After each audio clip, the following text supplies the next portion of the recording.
So, what's up mga ka-aquatics, mga ka-isda? So, for today's video ay meron tayong mga kolokoys. Ayan. Oh, hell no! Na nag-visit sa ating backyard. So, makabisit. Ito lang.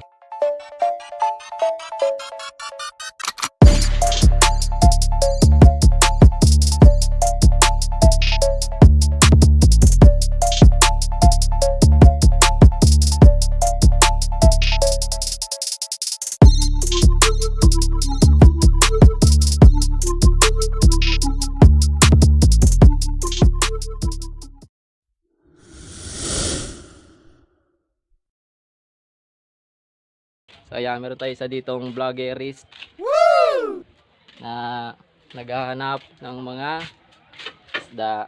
So ayan. Mga tagasan kayo, idol? Kilikaw. Kilikaw. Ayan si Ian Aquatics. So ayan, subscribe nyo sa YouTube channel niya. Nag-vlog ka pa ko? So ayan. Naghahanap kung anong may uuwi para mabibili. Dio! Saan natin? Karado ko dyan siya. Di yan pwede. Galing yan kay Saan? Mix Backyard. Nag-visit ka dito? Kila Joe Belf.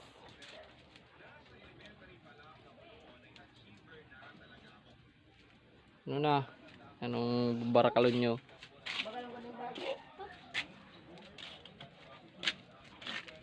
So ayun mga ka-aquatics, meron tayong mga extra galon for breeding ng mga gapi tsaka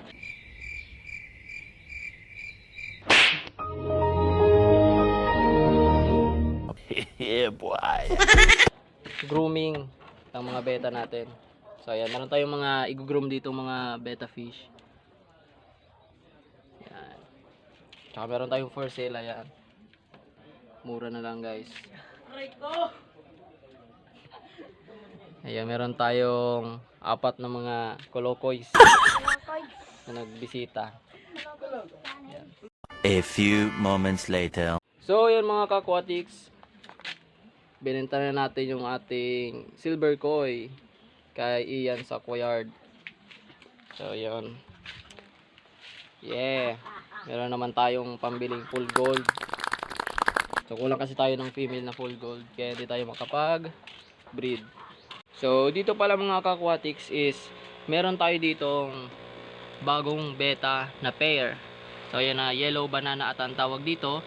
So galing to kay Sir Manopet. So shoutout kay Sir Manopet sa pa-Valentine's gift niya na 2 pair na beta. Thank you! So yun.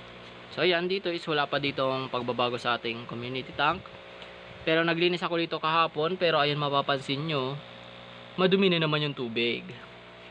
So ayan, meron tayo ditong HB white na for sale.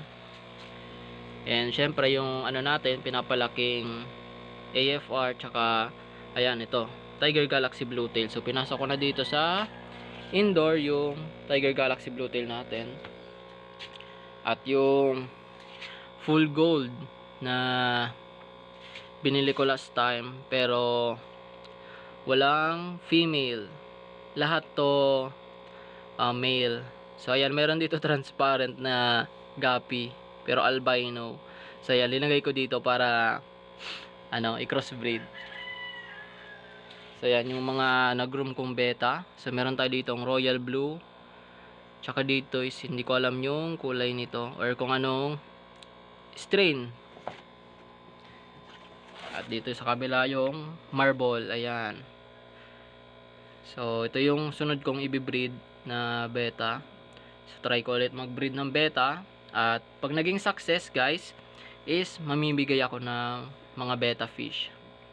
So yun yung sabi ko dun sa mga bata na pumunta dito. So yun mga ka-aquatics is meron sa atin mga nagbisitang mga kolokoys, mga bata. So ayan, bumili sila ng mga gapi. Tsaka sabi ko sa kanila, soon is mamimigay ako ng mga isda pag dumami na yung beta natin tsaka yung gapi natin. So Yun kasi yung goal ko na gusto kong i-share sa iba na kung paano mag-alaga ng mga gapi. At bibigyan ko sila ng panimulaang mga strain. So yun mga ka-aquatics, and update na lang ako kung kailan ako mamimigay ng mga isda. So yun. So ayan, nag-water change ako dito ng 50%. So konti na lang yung mga fry ng beta natin kasi nabili na yung iba. Tapos meron tayo dito available na beta. So mura na lang yung pa-out ko sa mga ganitong size. So 50 pesos. Ayan, budget meal. Yung mga short tail natin na pinaparami. Yan. Syempre yung mga chops na galing kay Mix Aquayard. Ay, Backyard. Yung tuxedo koi na malapit na mag-drop. Yan. Tsaka nag-groom tayo ng mga beta. So dito is lalagay ko dito yung color black natin na beta. So yeah. Meron ako ditong na-harvest na 15 fry sa isang female ng YKC. So ayun mga ka-aquatics is wala pang pagbabago dito. So ayan. So dito is last time yung ano natin, mga dap niya na kinakulture. Pero linagay ko na lang dito yung ABT natin kasi madaming naghahanap ng ABT dito sa lugar namin, kaya magbibreed ako. So yun mga ka-aquatics, is dito ko na lang tatapusin yung video kasi pero pa akong gagawin. At ayun, shoutout sa mga batang bumisita dito sa ating backyard at bumili ng gapi. So yun, so mga next time kids ay mamibigay ako ng isda. So update na lang ako kung kailan yun. So yun, shoutout sa lahat ng mga sumuporta sa ating YouTube channel, and goodbye guys.